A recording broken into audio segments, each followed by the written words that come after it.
I was transported to a faraway land. Greetings, travelers. I'm your host, the C Dot that knows a lot, Dr. Waluigi. When it comes to a lot of the anime that I've seen, chances are that some of them were based on something that I'd never seen or heard of until much later in my life. An example would be that some of the anime I've seen are based off of video games that I've sadly never played, but because of these anime, they have gotten me interested in checking out these games, even if they were completely different when compared to the games they were based on. And that's the case for today's review, as I take a look at the underrated late 90s isekai anime, Monster Rancher.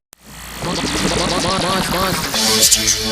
was transported. The anime is based off of the video game series of the same name for the PlayStation 1 that was released in 1997 and developed by Tecmo. The game focused on creating and raising monsters by putting CDs into your PS1 that would create a monster that you would race to battle in a series of tournaments. The game has been ported to many newer consoles, including the Switch, although they have changed it so that you can select different CD genres to create the monsters. The game was successful enough that it became a franchise that has lasted since 2022. Even though the last of the games have only been released in Japan, it is nice to know that this game series has lasted a lot longer than I thought it would. The anime came out 2 years later, more than likely due to the popularity of the Pokemon and Digimon series, and was brought over to the West and dubbed by Ocean Studios, which was broadcasted on Fox Kids in the United States and YTV for Canada. The series lasted for 3 seasons with 73 episodes, which has gained a strong cult following, mostly thanks to the game's popularity. Personally, I love the Monster Rancher anime for the fun characters and the story as, like I said, this was another show that came out around the same time as the original Pokemon and Digimon series, which were the animes I watched the most as a kid. Though I will admit that it's not as good as those shows, it's one that still holds a place in my heart as a fun adventure series that had been dubbed by the same team that did Beast Wars and Reboot.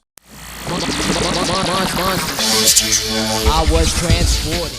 The show starts with our main character Genki dreaming about his recent victory at a Monster Rancher tournament and his excitement in getting a special disc that will allow him to unlock a new monster for his game. Once he inserts the disc into his console, however, he gets sucked into the world of Monster Rancher. Once he's arrived, he learns from 2 of the characters named Holly and an eyeball monster named Suezo that their world is in peril from an evil monster named Moo that is turning the regular monsters into baddies.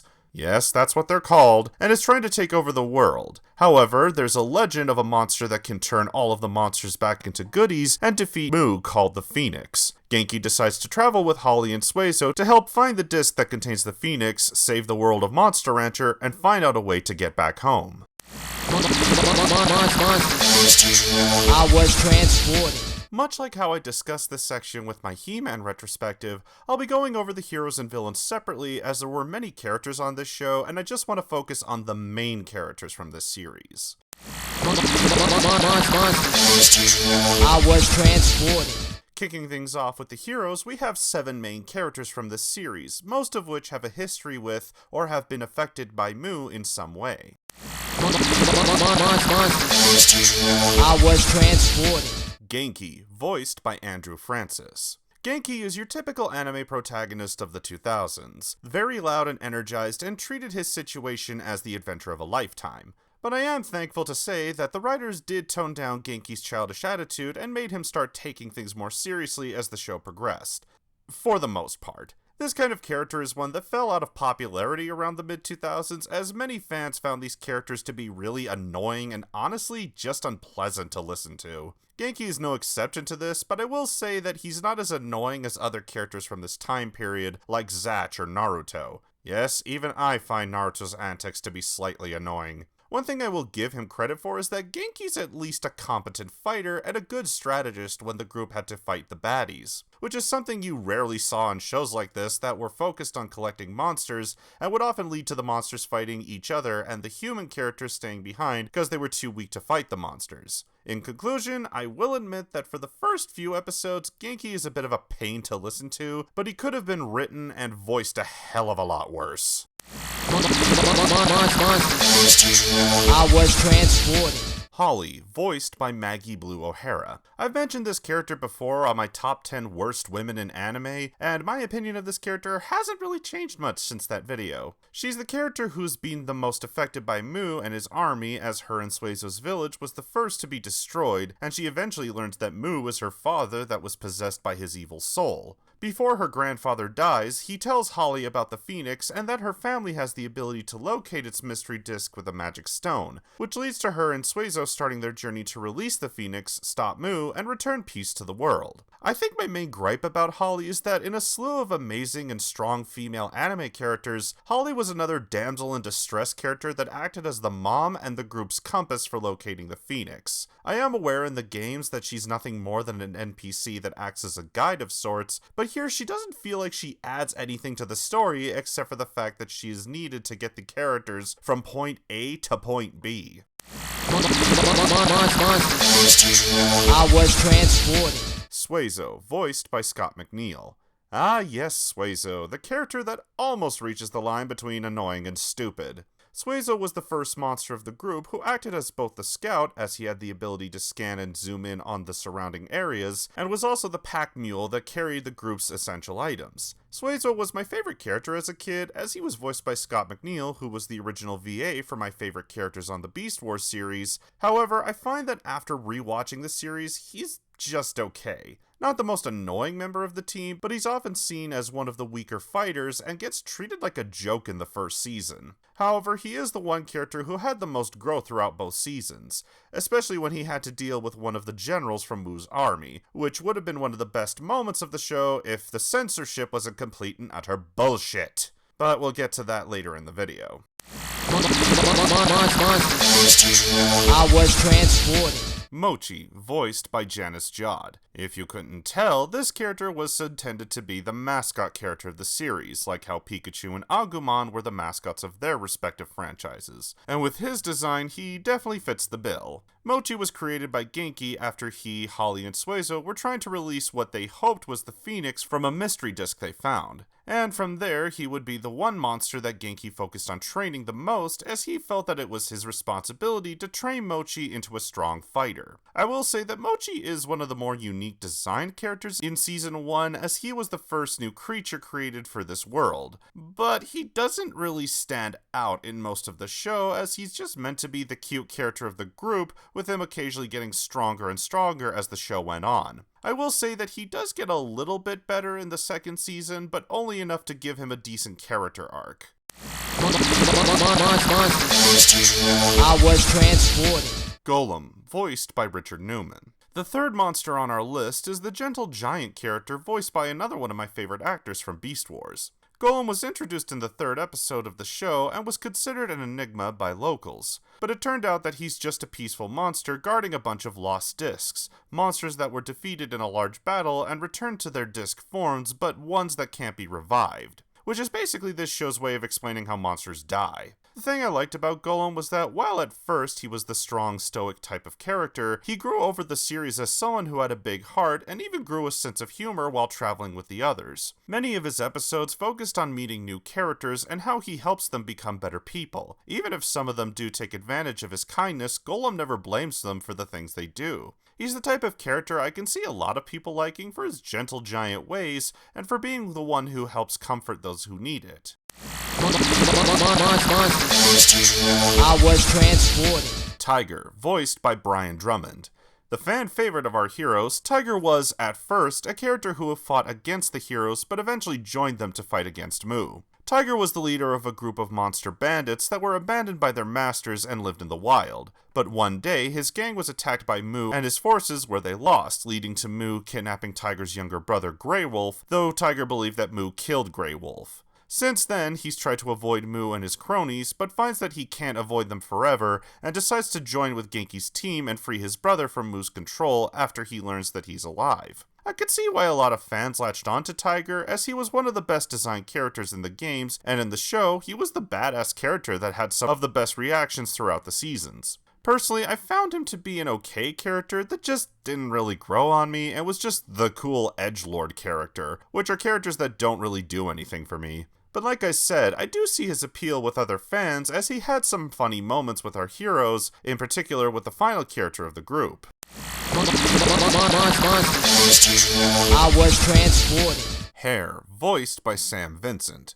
The brains and comic relief of the team, Hare is the last member to join the group, and in all honesty, his introduction felt really forced and more like he stumbled into the group rather than being destined to join them. In Hare's introduction, he's a con artist that enters the same coliseum as our main heroes who need the money for food. But he ends up tricking them into thinking that he's a good guy, only to immediately steal their money and runs off, leaving them to deal with the consequences. He would get better as a character later on, but I feel like when they introduced him, he didn't earn the right to be a part of the group. Like, he only joined because it was for plot convenience. He would get better as the series went on, but I think he needed to be rewritten as someone who was either the brains of the team or the con artist with a heart of gold that helps the group get certain things. Not to say that he was the worst character on the show, as I do feel like he did have some good moments, but his presence took a little while for me to get used to once he joined the group. I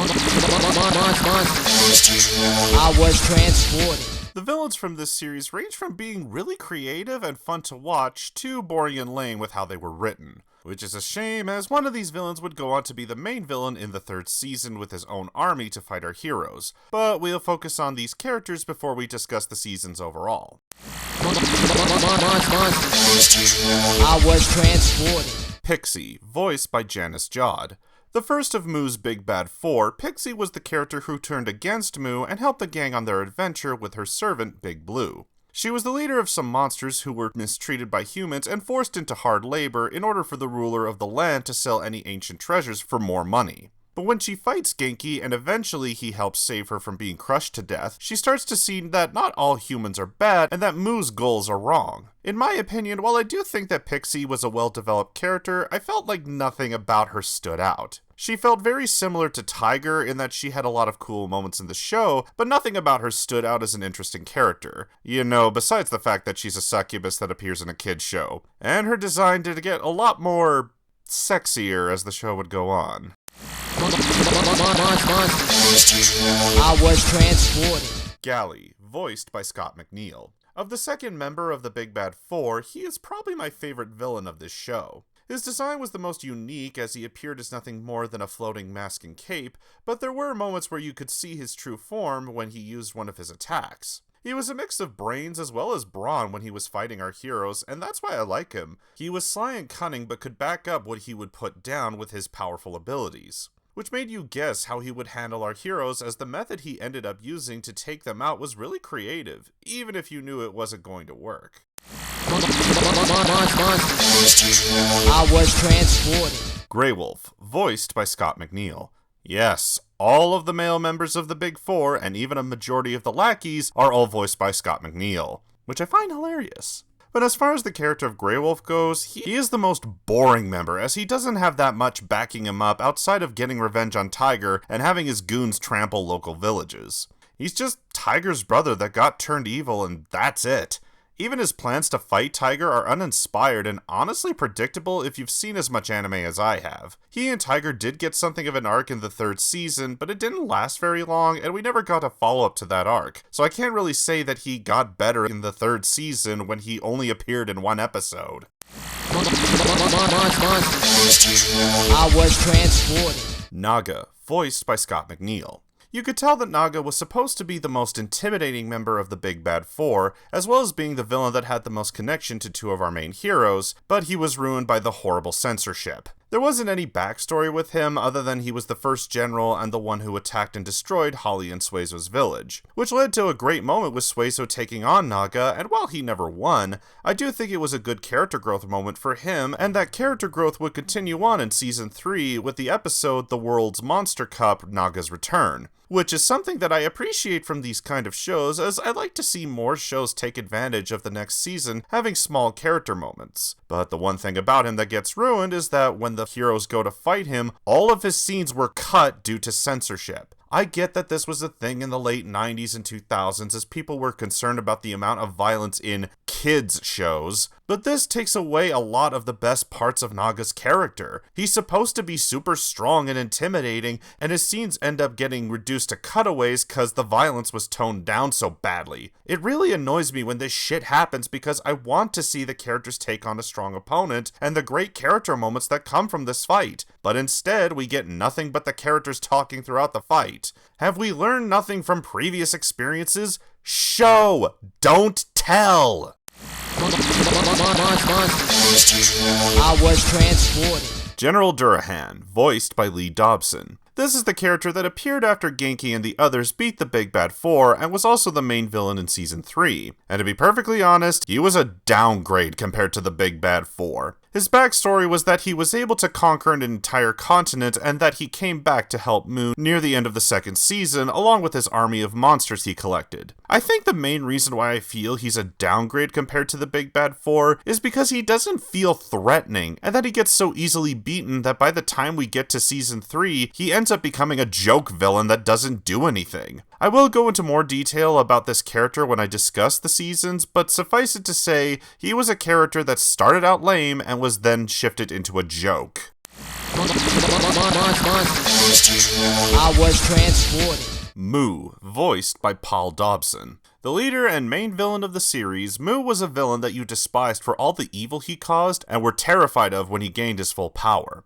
Mu was once a powerful being made to help end a long war from the world of monsters past. But the people who created Mu could no longer control him and ended up creating both the Phoenix and a device to separate his and the Phoenix's soul from his body, which turned them into mystery discs. Several thousand years later, a man who turned out to be Holly's father discovered the disc after he was banished from his village as his father found that his abilities with the magic stone were so powerful that it scared him. Thus, when he came across the disc, Holly's father became possessed by the evil soul of Mu and began his conquest upon the monster world. When it comes to a lot of villains from anime of the early 2000s, many of them were written just like this. People who were obsessed with getting revenge and had selfish reasons for wanting revenge. But this character was interesting because the soul that possessed Holly's father turned his dormant hatred and bitterness as well as those around him to fuel his power. What made him even more interesting was when his soul did return to his body, it eventually turned out that when he absorbed enough hatred, he turned into an uncontrollable beast that just tried to kill everybody around him. It's something that I never saw as a kid, and even today it's a type of villain you don't see too often in anime or television.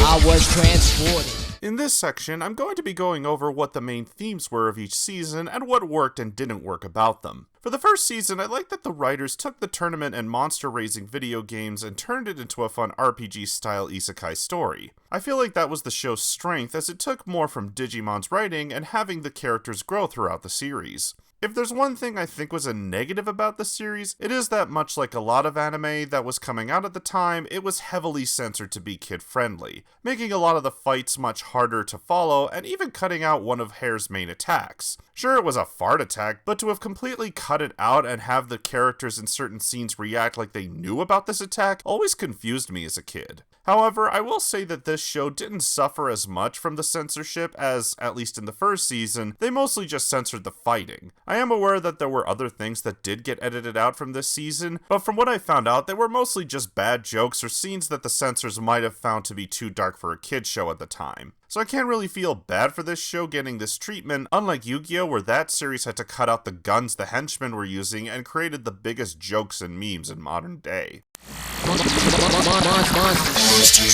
I was transported. First of all, I'm aware that there are 3 seasons in this series. However, since the first and second seasons continue the same story, I simplified it by combining them together into one season. So if you guys are going to write in the comments that I left out a season, that's my only reason why I'm not acknowledging it and only discussing Season 3. Anyway, Season 3 is the season that not many people talk about when it comes to this series, and it's honestly not hard to see why. After the fight between the Phoenix and Mu, Genki ends up returning to his world having only been gone for several hours and tries to return to his regular life, but finds it difficult as he misses his friends and wonders what happened to them. He eventually gets his wish when he thinks he sees Mochi and follows him to an old convenience store that just so happened to have another disc where he discovers that Holly has been traveling around the world trying to release her father from Mu's mystery disc. She was able to find and release Mochi from his disc, and they continue their journey together where they end up getting attacked by some baddies. They make it to a shrine where Genki returns to the world of Monster Rancher to help reunite the gang and find a way to free Holly's father, but seal Mu's soul into the mystery disc. I'd say that this season is closer to the games as their journey this time has them going through a tournament arc where they need to get a new magic stone that just so happens to be embedded in the trophy from said tournament. I honestly don't mind this plot for the season, as many anime that do have tournament arcs are entertaining and have a lot of good fights in them. Plus, this anime is based off of a video game that focuses on the characters fighting in said tournaments. The major problem I have with this season, however, is that the villains are terrible. General Durahan returns as just a head and is also joined by what I can only describe as the Team Rocket characters of this series. These characters are so annoying and do nothing but argue throughout the entire season that every time they showed up it was like listening to nails on a chalkboard. On top of having a boring leader that had a cool design but is now reduced to a head, we have his 4 lackeys, one of the weed monsters that gave himself robotic parts, another succubus named Poison, voiced by Janice Jod, who replaced the first succubus named Lilith and just floated around him and cooed at his very presence, a cat succubus mixed monster named Mum Mew, voiced by Pauline Newston, who was the Jessie of the villains that constantly tried to prove she was better and sexier than General Durahan's current squeeze. And finally we have Gobi, voiced by Paul Dobson, a mechanical giant that's whole character was that he would get headaches when he had to think about anything when he was asked a question. It's these villains that made it difficult to watch this season, as they never felt threatening or like they had a purpose until they learned about Moo's mystery disc. Even the lackeys that General Durahan collected were pathetic and had very few good character moments, unlike the previous season that had, at the very least, a little bit of fight in them. I was transported. Choosing the best episodes from each season was pretty hard for me, as there were so many great episodes to choose from. But I think out of all the episodes, these were the 2 that stood out to me. In Season 1, I think the best episode to me is Undine's Lake. I liked this episode as the design and writing for the baddie Undine stood out to me compared to the other baddies, as she was a beautiful water spirit that ended up just wanting a friend, which led to her being a good foil for Golem, who in this episode falls in love with her and promises to protect her when the gang's journey is over, only to be tricked by her. But even though she did trick him, Golem still considers them friends and soulmates and tries to save her from being burned alive when she accidentally hits some of the oil the gang collected, causing the surrounding area to catch fire. It's a really sweet episode that I wish was expanded upon, with Golem returning to Undine's Lake so that they could live out their lives together. Season 3 was another hard choice for me, as I felt like this season did expand on some great character moments with the group, as most of them had reunited with some friends, and in this episode we got to reunite with some old enemies with the return of Naga and Gali in the World Monster Cup Naga's Return. In this episode, the gang enters the next phase of the tournament, but they need help as they can only enter by having a certain monster join them in this battle, which they sadly don't have. However, they run into Naga, who has become a goodie, and he agrees to help them as a way of atoning for his actions in the previous season. But Suezo has a hard time accepting his help, remembering what he did to his and Holly's village and killing all of his loved ones. I like this episode for the fight in it, as we also see Gali enter the competition, as he wants to see who is stronger compared to him or Naga. But I also like that they continue the rivalry between Suezo and Naga from the previous season, and that while Suezo isn't willing to forgive Naga for what he did, he's at least willing to let Naga fight so that they can move forward in the tournament, and that when they meet again, he and Naga will have their own match. It was a great character growth episode that shows what I feel is what this season was good at, giving the heroes a lot of great character growth moments. I was transported. When it comes to the first season, it was hard to put down which episode I thought was truly bad. On the one hand, there were some badly written episodes of this particular season, but I feel like a lot of the reasons why I felt they were badly written was because of the massive amounts of censorship and editing this series went through. So if I had to pick an episode based on those criteria, I'd have to say that the worst of it would have to be Battle with the Big Bad Four. This is the episode that had the gang fight against Naga, and for most of the episode, the fight scenes are pretty good, as most of the team have good matches that have them put their skills to the test. But the one downside of these fights is the one with Naga, as for some reason you can tell that the censors edited the fight so much that there are moments where Suezo should have been more involved, but his scenes ended up getting cut. I've never seen the original Japanese version of this series, but the one reason I am willing to check it out is because the fights will probably look much better by comparison. It just goes to show that when something is pointlessly censored, it really affects how well a show can hold up in later years.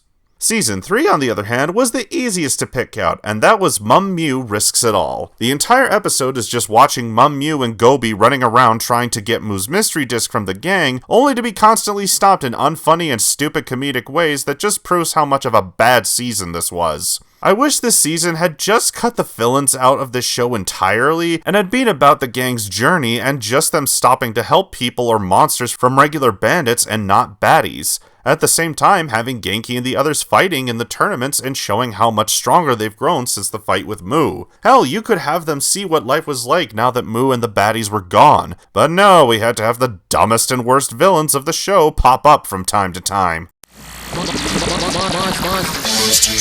I was transported. At the end of the day, I can see why many people might not like this show or have never heard of it. On top of the fact that the games haven't been around for a long time, and only recently did we get a remake of the first two games on the Switch, the series was just another Pokemon clone that had weak dubbing and an abysmal amount of censorship that honestly did nothing to improve the show other than to make it less violent for children. But despite those flaws, I think what holds this show up to me is the writing. I've never played the games growing up, and from what I was able to find on YouTube, I think this game would have bored me as a kid, as I was more into games like Super Mario Sunshine and Kingdom Hearts. So, rewatching this series with that in mind, it does help me appreciate all of the anime I watched as a kid, as many of them had to work around a lot of bullshit censorship because we lived in a world with whiny parents when these shows were coming out. Overall, I give the original Monster Rancher anime a 7 out of 10. Again, I'm aware that there are a lot of people who may not like late 90s anime, but you can't deny that some of them do have good ideas and a charm to them that has made them stand the test of time. Thanks for watching, I'm Dr. Waluigi, and remember, don't judge a book by its cover, cause you'll never know what's inside. Good night, everyone. I was transported to a faraway land, into a world where monsters rule.